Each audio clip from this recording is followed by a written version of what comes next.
आप सब लोगों को नमस्कार। दिल्ली चुनाव लगभग नज़दीक आ गए हैं और चुनाव में सब लोग जानना चाहते हैं भाई किस पार्टी का कौन सीएम उम्मीदवार है। आम आदमी पार्टी की तरफ से तो शुरू से ही ये जग जाहिर था, पूरी पार्टी ने निर्णय लिया था, मेरे नाम के ऊपर सहमति थी कि अरविंद केजरीवाल जो है वो सीएम उम्मीदवार होंगे। भारतीय जनता पार्टी का पता नहीं चल रहा था किसी को कि कौन होगा। कल इनकी सीईसी की मीटिंग हुई है, सेंट्रल इलेक्शन कमेटी की मीटिंग हुई है और सूत्रों से पता चला है कि उस मीटिंग में भारतीय जनता पार्टी ने शायद निर्णय लिया है कि रमेश बिधूरी जी भारतीय जनता पार्टी के सीएम उम्मीदवार होंगे। ऐसा बताया जा रहा है सूत्रों के मुताबिक कि 1-2 दिन में औपचारिक रूप से रमेश बिधूरी जी के नाम का ऐलान कर दिया जाएगा। मैं तहे दिल से रमेश बिधूरी जी को बधाई देना चाहता हूं भारतीय जनता पार्टी के सीएम उम्मीदवार बनने के लिए।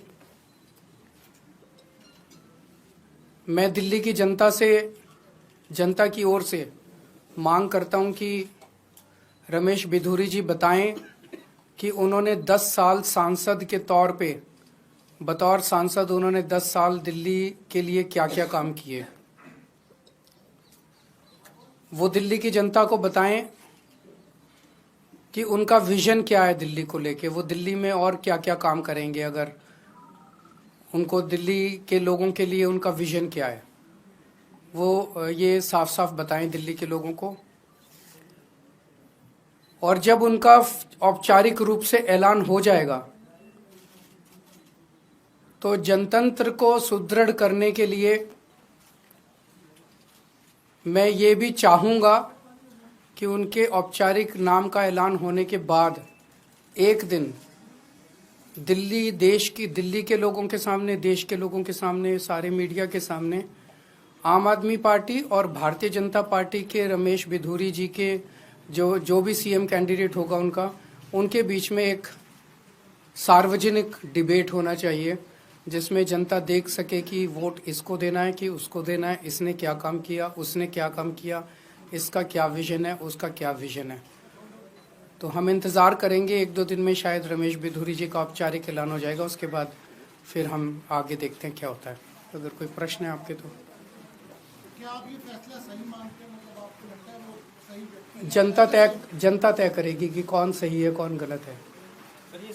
मैं तो कौन होता हूँ। हाँ जी, सूचना कैसे मिली? सूत्रों से, जैसे 11,000 वोट जो शादरा में कट रहे थे वो हमें उनके अंदर के लोगों ने ला के दिए थे सारे कागज़। तो उनकी पार्टी में बहुत चाहने वाले हैं हमारे, तो जो हमें अंदर से बताते रहते हैं कि उनकी पार्टी में क्या चल रहा है। सर, दिल्ली पुलिस की एक क्राइम रिपोर्ट आई है जिसमें ये कहा गया है कि 2024 में क्राइम किसी भी तरह का हो, खासतौर से संगीन अपराध जो है वो बहुत कम हुए हैं। जनता से जाके पूछ लो, सरेआम दिल्ली की सड़कों पे गोलियां चल रही हैं। तो रिपोर्ट तो ये कुछ भी लिखवा रहे थे, कमरे ये बंद एसी कमरे में बैठ के कोई भी रिपोर्ट लिखवा लो। जनता से पूछो कि जनता कितना अपने आप को सुरक्षित महसूस कर रही है। सर, नई दिल्ली विधानसभा क्षेत्र में वोटर लिस्ट को लेकर बार-बार आपकी पार्टी के तमाम नेताओं के द्वारा आ रहा है, गड़बड़ी की जा रही है, नए नाम जोड़े जा रहे हैं। आज संजय जी ने जो खुलासा किया है वो बहुत ज्यादा चौंकाने वाला है। गाली गलौज पार्टी के कई कैबिनेट मिनिस्टर्स और सांसदों के घरों से 20-20, 30-30, 40-40 नए वोट बनाने की एप्लीकेशन दिसंबर के और जनवरी के महीने में फाइल की गई है। ये कौन लोग हैं?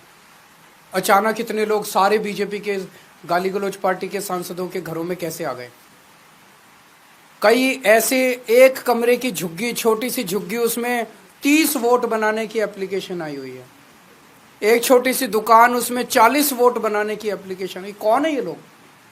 तो जाहिर तौर पे भारतीय जनता पार्टी हार मान चुकी है और जनता के सामने ये भी धीरे धीरे निकल के आ रहा है इस दिल्ली चुनाव के अंदर कि ये चुनाव नहीं लड़ते ये लोग, केवल और केवल बेईमानी करते हैं। इस चुनाव के अंदर इनकी एक एक बेईमानी, हमारे कार्यकर्ता इतने सतर्क थे कि उन्होंने एक एक बेईमानी इन लोगों की पकड़ ली है।